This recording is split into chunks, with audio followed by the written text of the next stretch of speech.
Hello, I'm Doug Nunn.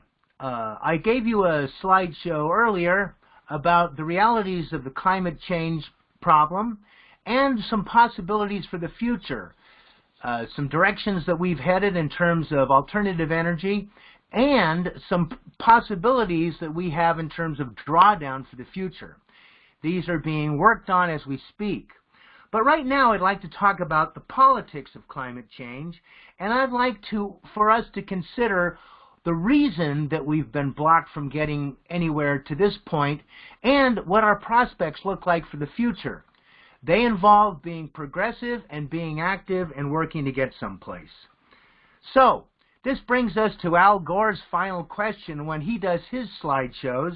He posits the question, will we change? And this, of course, depends on the political realities. Will we change, asks Al Gore. Well, let's go backward first, and let's talk about the philosophical origins of the present environmental movement. We, of course, know that we are a nation of environment lovers in so many ways, although we haven't always treated our continent with the most beautiful hands. In fact, the history of the climate change debate in this country is best acknowledged by this political cartoon by Tom Tolles of the Washington Post. He gives you an idea of how it's been dealt with over the last, say, 25 years. It's not real. It ain't real. It ain't real. It's too late.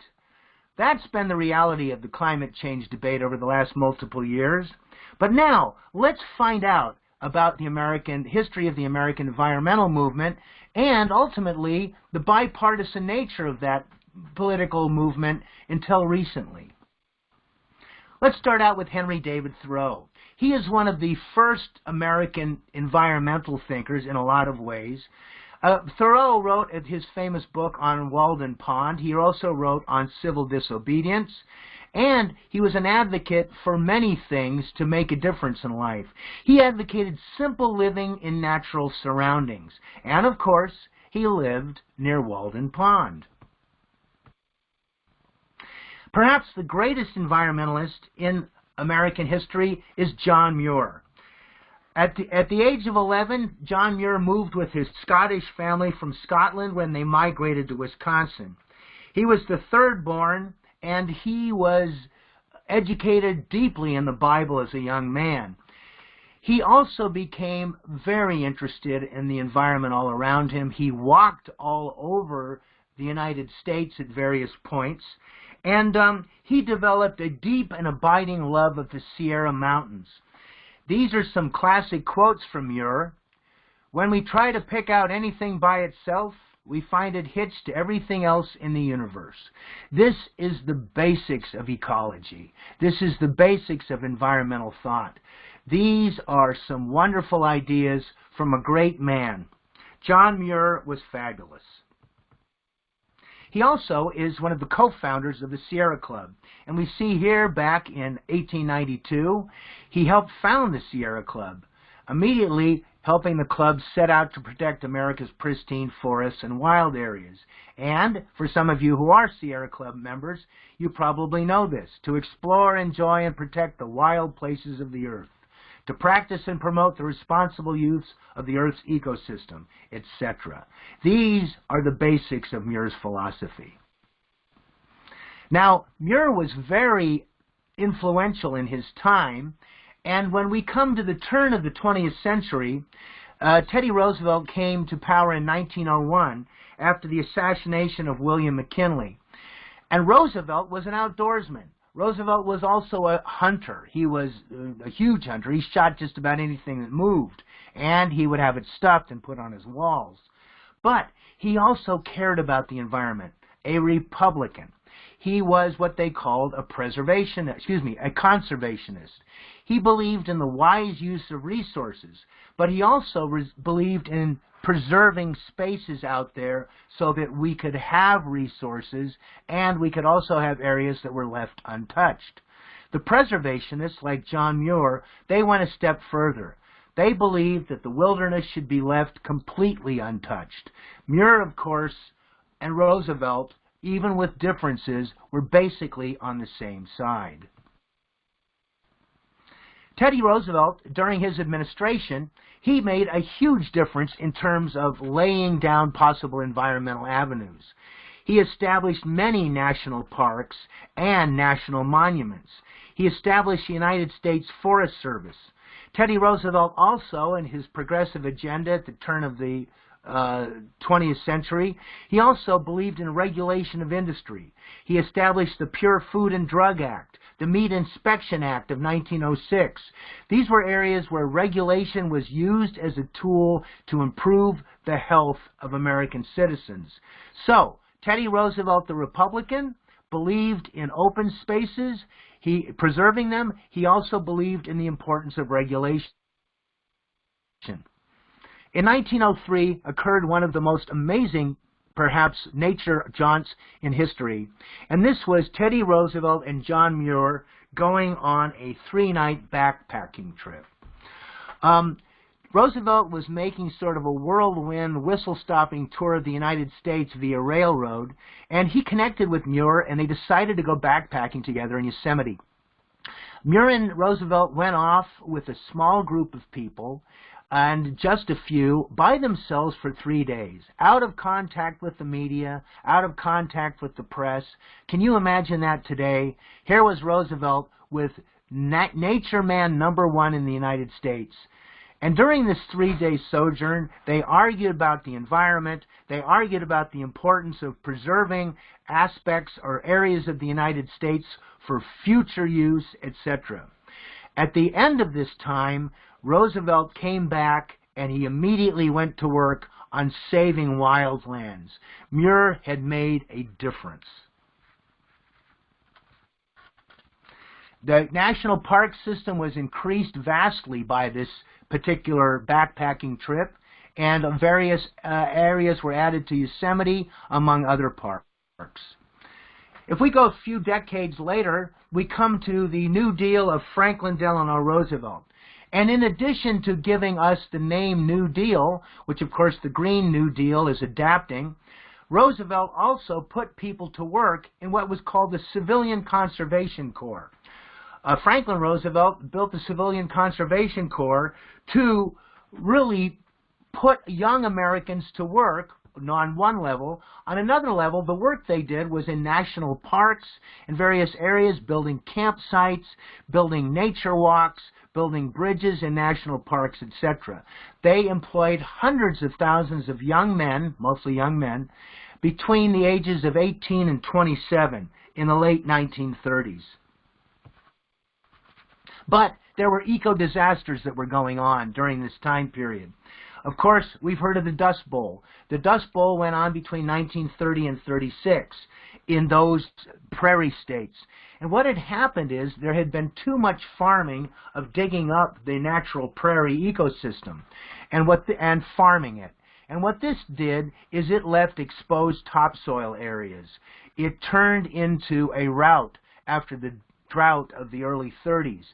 And all kinds of land was denuded of topsoil throughout this basic area of the United States.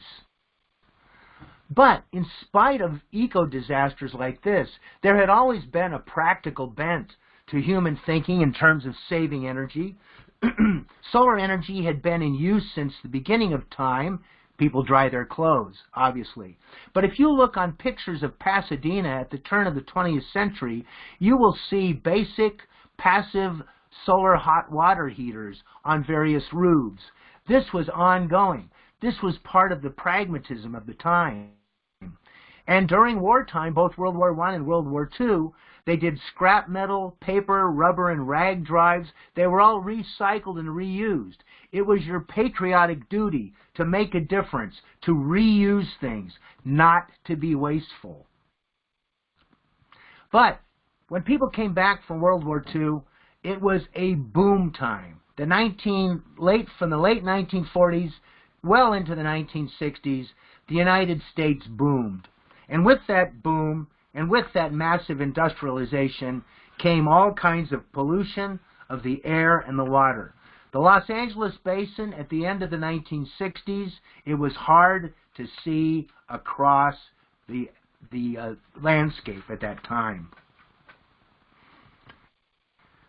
There were a variety of environmentalists who began to speak up. In the late 1940s, Aldo Leopold brought out his famous book, Sand County Almanac, and he espoused the notion human beings are part of the environment, they are not its masters. And perhaps an even more influential book, and one given a lot of credit for starting the contemporary environmental movement, was Rachel Carson's Silent Spring back in 1962. And she posited the notion, very important, citizens have a right to be secure from poisons, almost like an extra part of the Bill of Rights.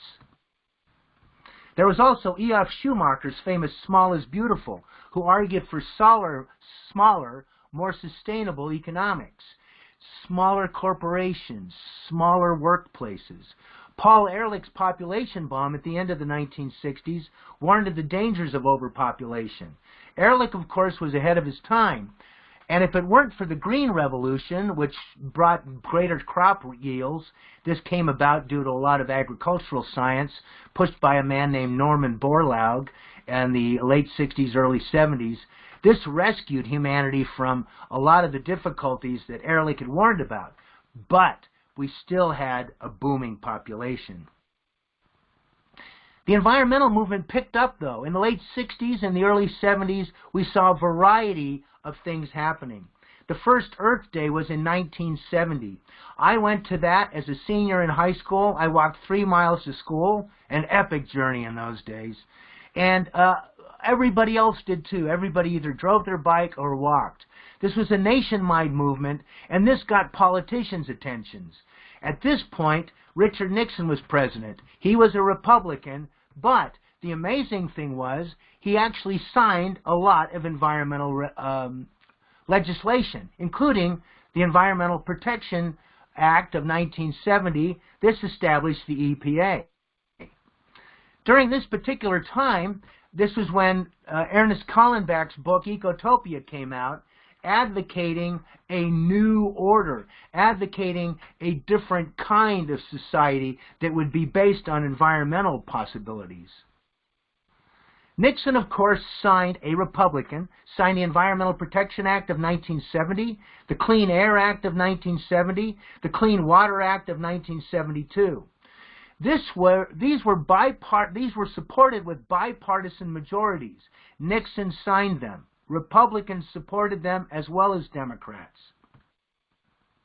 The Endangered Species Act was also signed into law by Nixon in 1973. It's been under constant siege and challenged by corporations and odd movements ever since, but it has saved numerous endangered species. There have been a variety of environmental and energy challenges. The first Arab oil embargo came out in 1973 during the Arab-Israeli conflict of that fall.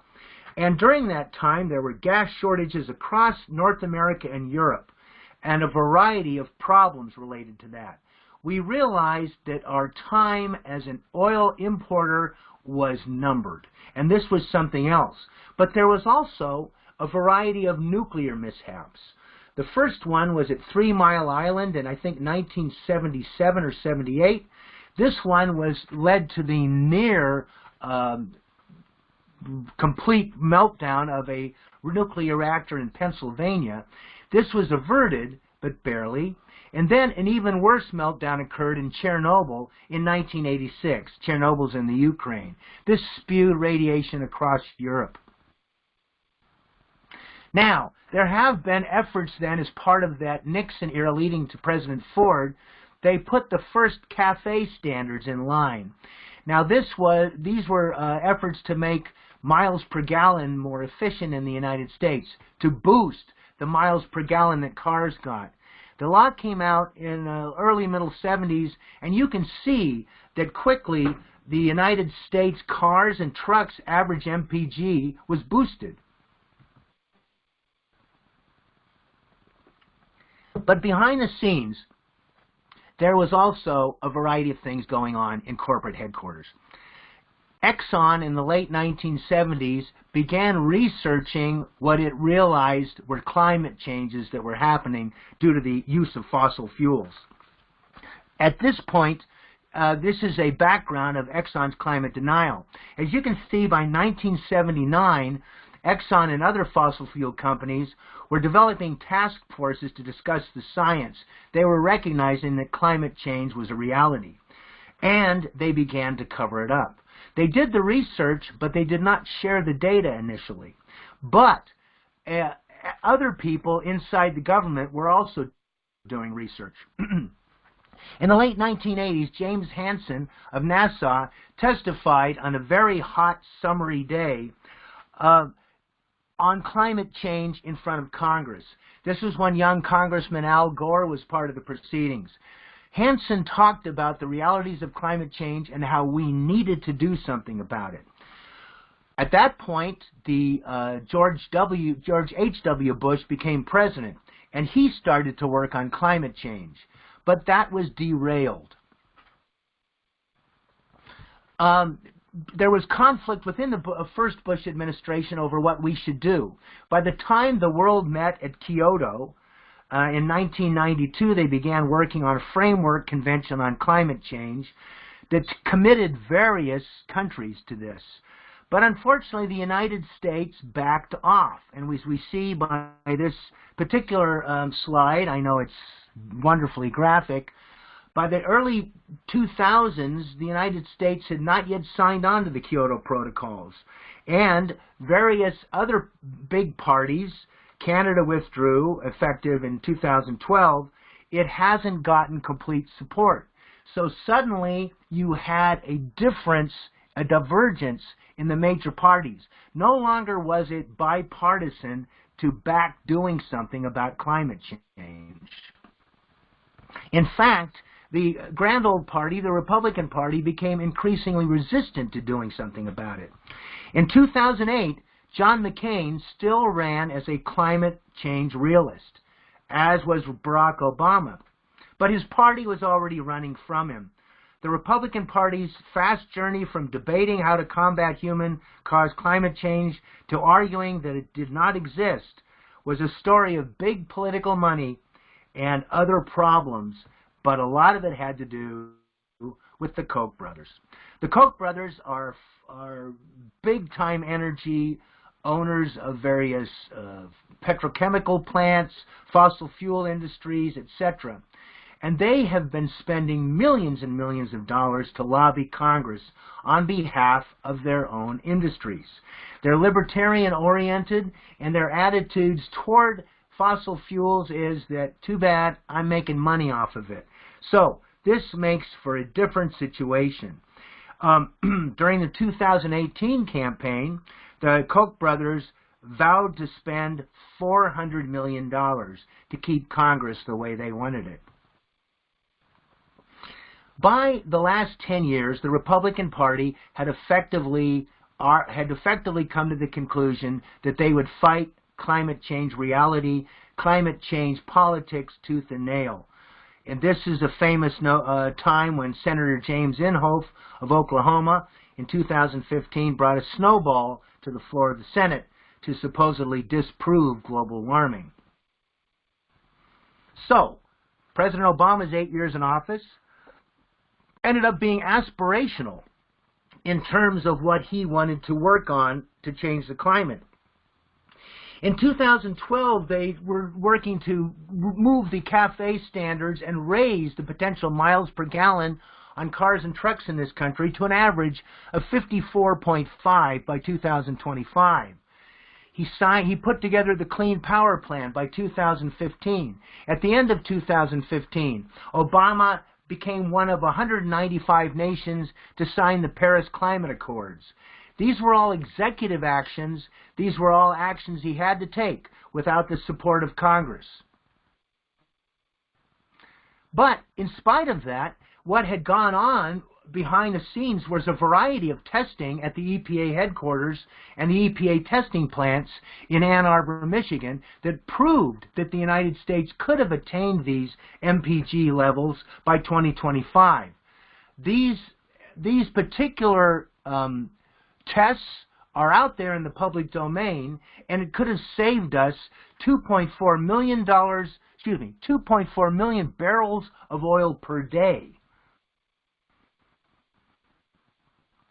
So, in 2015, 195 nations get together to sign the Paris Climate Accords. These are just beginning things to do. These are aspirational. We would have a long way to go even if everybody complied. The problem is the United States has to be in a leadership position. The United States, as now the second biggest polluter, has to try to make a difference. This all changed in the election of 2016. Donald Trump was elected. He was a climate change skeptic. He says the concept of global warming was created by and for the Chinese in order to make U.S. manufacturing non-competitive. He has tweeted, by the time he was elected, he had tweeted climate change skepticism 115 times. We face an existential threat as a planet, and we have a president who's actively working to make it worse. We also have a leader of the United States Senate, who is Mitch McConnell, who is actively working to stop legislation, whether it be Green New Deal or other energy legislation. He, of course, comes from the state of Kentucky. He's never gotten a vote outside the state of Kentucky. But he has worked to put people in the courts to make his dream of a 1950s Jim Crow Kentucky the reality for the rest of us well into the future. As he says, think of him as the Grim Reaper. The Green New Deal has a lot of problems moving forward. This is a notice from the EPA during the Obama administration. Please note, it is just a warning about extreme flooding and runoff. This is what they do. The EPA just puts out warnings, etc. But this is now the reality for the new administration. This was under Scott Pruitt, so this is 2017. We are currently updating our website to reflect EPA's priorities under the leadership of President Trump and Administrator Pruitt. Notice they are not updating the website to reflect science, scientific research, or realities. They are doing it to reflect priorities under the administration of President Trump.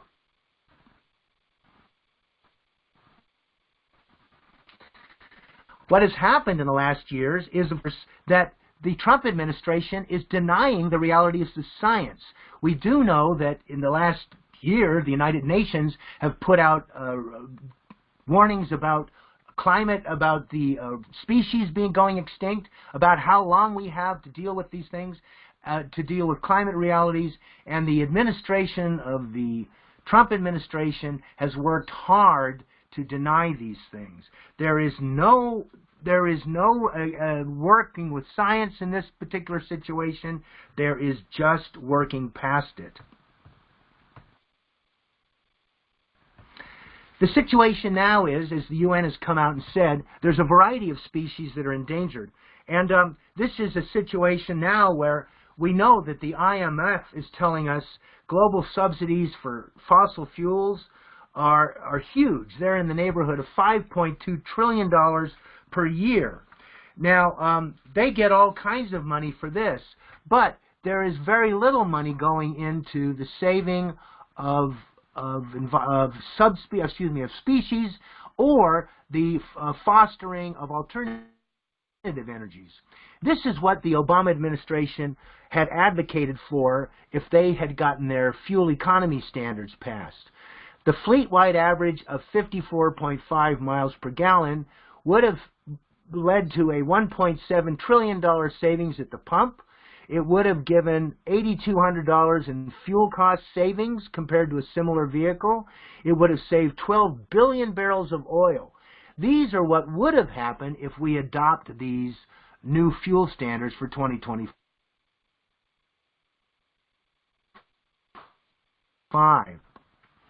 So, the administration is not going to do anything.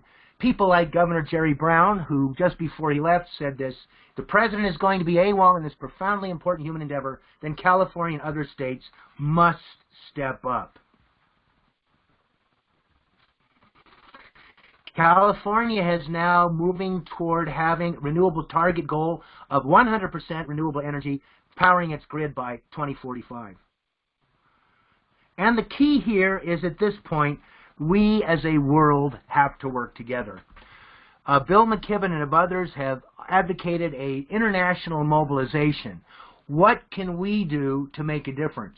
Of course, in World War II, the United States mobilized after Pearl Harbor. December 7th, 1941, we were bombed. By February 1942, the entire economy was mobilizing and moving toward the production of tanks, aircraft, shipping, etc. We were working as a nation to make a difference. At this point, we have to work as a world to make a difference. This is a big difference.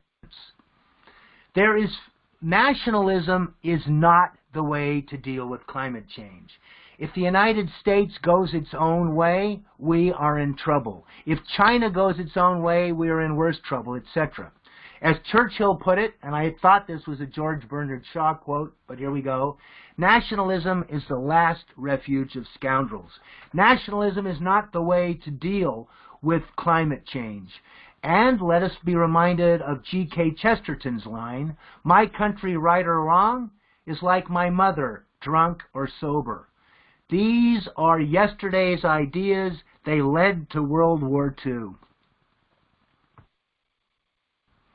There are all kinds of things we can do as individuals to try to make a difference. These, of course, are a drop in the ocean, but still, these are worth advocating. Consume less, eat less meat, consider an electric car, compost your compostables, eat organic foods, recycle. You can also join environmental groups to try to make a difference. The Sierra Club, the NRDC, the EDF, Greenpeace, Friends of the Earth, etc. These are all groups working to make a difference. And you need to stand up for policies that make sense. The Paris Climate Accord, the EPA, the Clean Power Plan. These are all things. But in the end, these are bigger than us. So, these are some considerations that are out there on the market and in government circles. One of the policies is cap and trade. Cap and trade is a market-based system designed to reduce pollution in our atmosphere. The cap on greenhouse gas emissions that drive global warming is a firm limit. The cap would get stricter over time, so the government would close the cap down. The trade part is a market for companies to buy and sell allowances that let them emit only a certain amount as supply and demand set the price. Trading gives companies a strong incentive to save money by cutting emissions. So that's a market-based approach. There's also the carbon tax. And in a carbon tax, what they do is they build a scheme to redistribute money based from fossil fuel companies to low-income households that could be used as a way to do this. They would boost incomes while raising the prices of fossil fuels, creating a stronger incentive to pursue energy efficiency and to consume less overall. There was an initiative up on the ballot up in Jay Inslee's state of Washington. It was defeated, of carbon tax, 56 to 43% back in November of last year. However, please note, fossil fuel companies spent $35 million lobbying to stop this. And ultimately, there are you, the people. Greta Thunberg from Sweden has shown us the way. There will be a an international climate strike on Friday, September 20th. Thunberg is on her way to the United Nations right now in a solar-powered yacht. There was a climate strike on March 15th, attended here locally in Mendocino and Fort Bragg by high school students. This will be repeated on September 20th in the effort to get national attention and international attention. There are also other groups. The Extinction Rebellion in Britain is working hard to get Parliament to work on the problem. Britain is moving away from coal completely, so this may be having an effect. And young people are going to court. There is a giant effort right now in Juliana versus the United States. This is a class action lawsuit by various young people. It was brought in 2015 by 21 youth plaintiffs against the United States. and several of its executive branch positions. The lawsuit asserts that the government violated youth's rights by encouraging and allowing activities that significantly harmed their right to life and liberty, and they have sought the government to adopt methods for reducing greenhouse gas emissions. At this point, this lawsuit is proceeding forward. I hope it continues, because if the government allows itself to be sued in this, it could amount to something very important. And, of course, the Green New Deal is being advocated by various people in Congress. The Green New Deal offers a chance to build an infrastructure for the future that is environmentally sound and to move people in a direction. Let's go over a few aspects. There, of course, have been a variety of town hall meetings across this country promoted by the Sunrise Movement. I went to some town halls in Sonoma County earlier this year. They're bringing together people to promote green ideas. It calls for a special committee in the House to draft a plan by 2020 for a historic multi-trillion-dollar federal spending and loan program with the goal of building 100% greenhouse gas neutral power generation. The idea would be to have a 45% cut in carbon emissions by 2030 and to keep global warming to 2.7 degrees Fahrenheit, and to get 100% of the nation's power demand met with renewables by 2030. 10 million new green jobs in the first 10 years. Those are the ideas out there.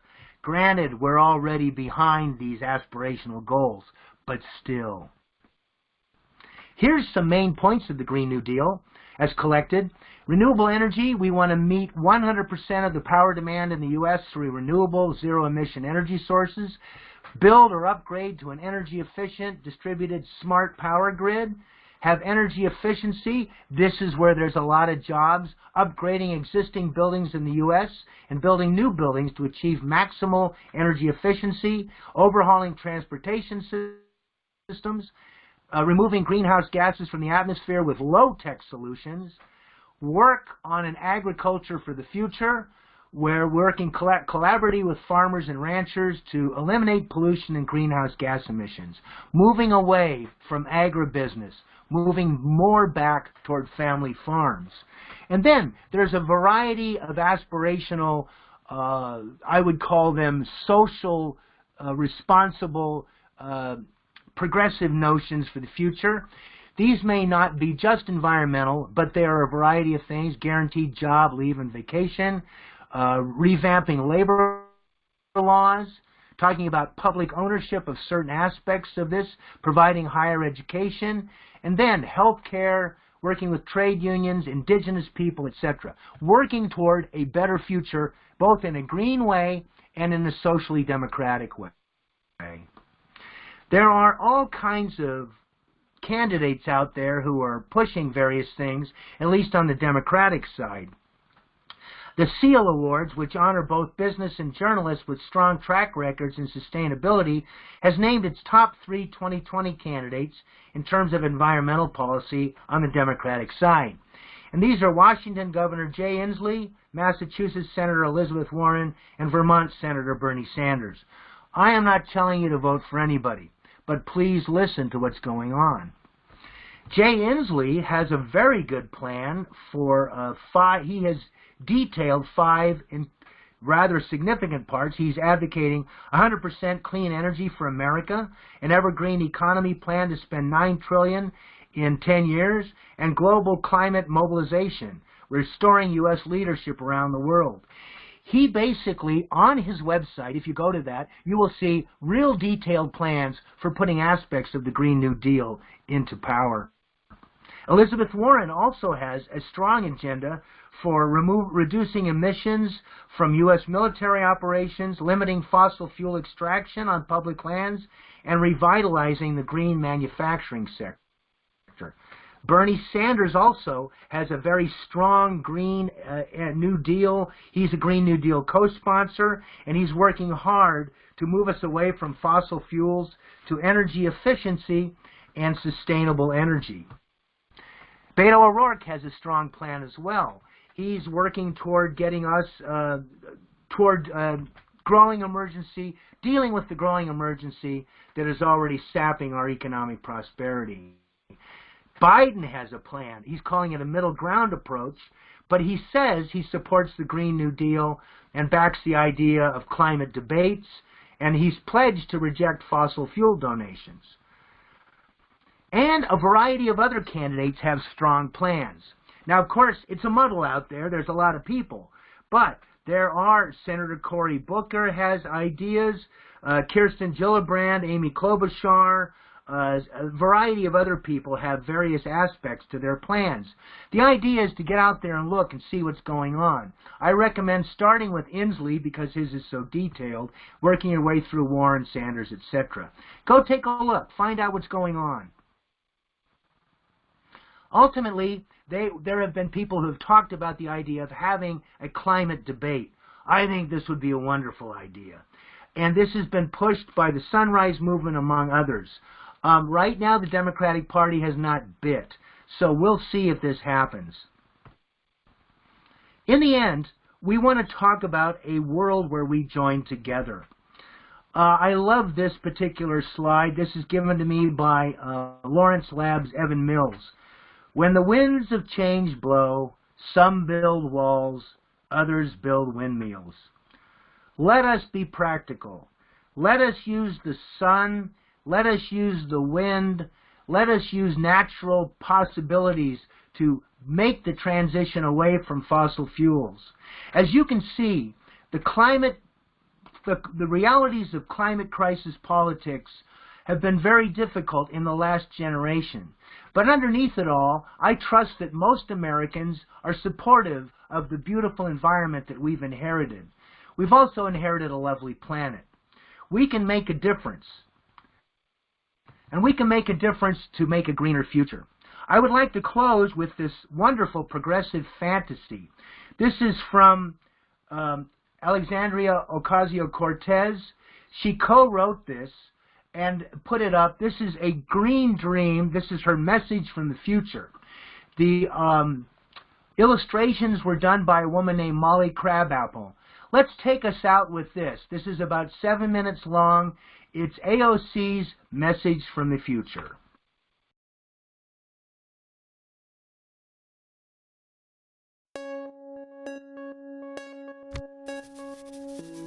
The bullet train from New York to D.C. It always brings me back to when I first started making this commute. In 2019, I was a freshman in the most diverse Congress in history.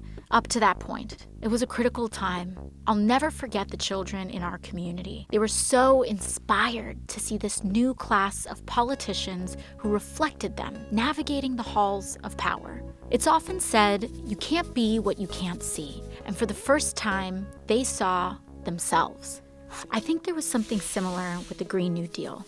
We knew that we needed to save the planet and that we had all the technology to do it, but people were scared. They said it was too big, too fast, not practical. I think that's because they just couldn't picture it yet.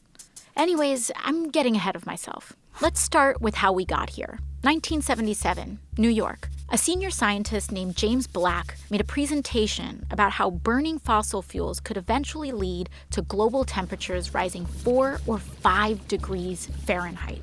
Within 2 years, one of the world's biggest supertankers was outfitted with a state-of-the-art lab to measure CO2 in the ocean, gathering more data about global warming. Guess who was doing all of this research?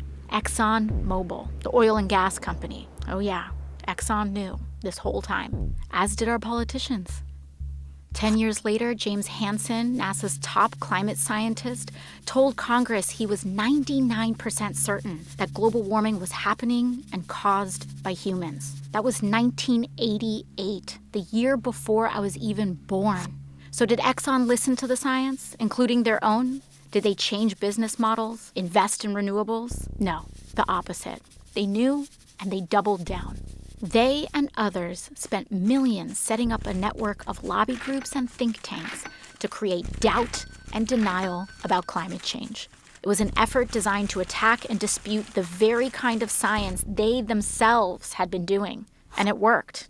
Politicians went to bat for fossil fuels, and these massive corporations kept digging and mining, drilling and fracking like there was no tomorrow. America became the biggest producer and consumer of oil in the world. Fossil fuel companies made hundreds of billions, while the public paid the lion's share to clean up their disasters.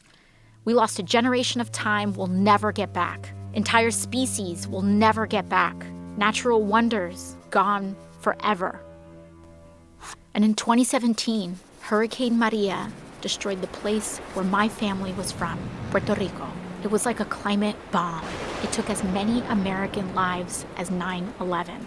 And in the next year, when I was elected to Congress, the world's leading climate scientists declared another emergency. They told us that we had 12 years left to cut our emissions in half, or hundreds of millions of people would be more likely to face food and water shortages, poverty, and death. 12 years to change everything. How we got around, how we fed ourselves, how we made our stuff, how we lived and worked, everything. The only way to do it was to transform our economy, which we already knew was broken, since the vast majority of wealth was going to just a small handful of people, and most folks were falling further and further behind. It was a true turning point. Lots of people gave up. They said we were doomed. But some of us remembered that as a nation, we'd been in peril before. The Great Depression, World War II. We knew from our history how to pull together to overcome impossible odds. And at the very least, we owed it to our children to try. The wave began when Democrats took back the House in 2018, and then the Senate and the White House in 2020, and launched the decade of the Green New Deal, a flurry of legislation that kicked off our social and ecological transformation to save the planet. It was the kind of swing-for-the-fence ambition we needed. Finally, we were entertaining solutions on the scale of the crises we faced without leaving anyone behind. That included Medicare for All, the most popular social program in American history. We also introduced the federal jobs guarantee, a public option including dignified living wages for work. Funnily enough, the biggest problem in those early years was a labor shortage. We were building a national smart grid, retrofitting every building in America, putting trains like this one all across the country. We needed more workers. That group of kids from my neighborhood were right in the middle of it all, especially this one girl, Ileana.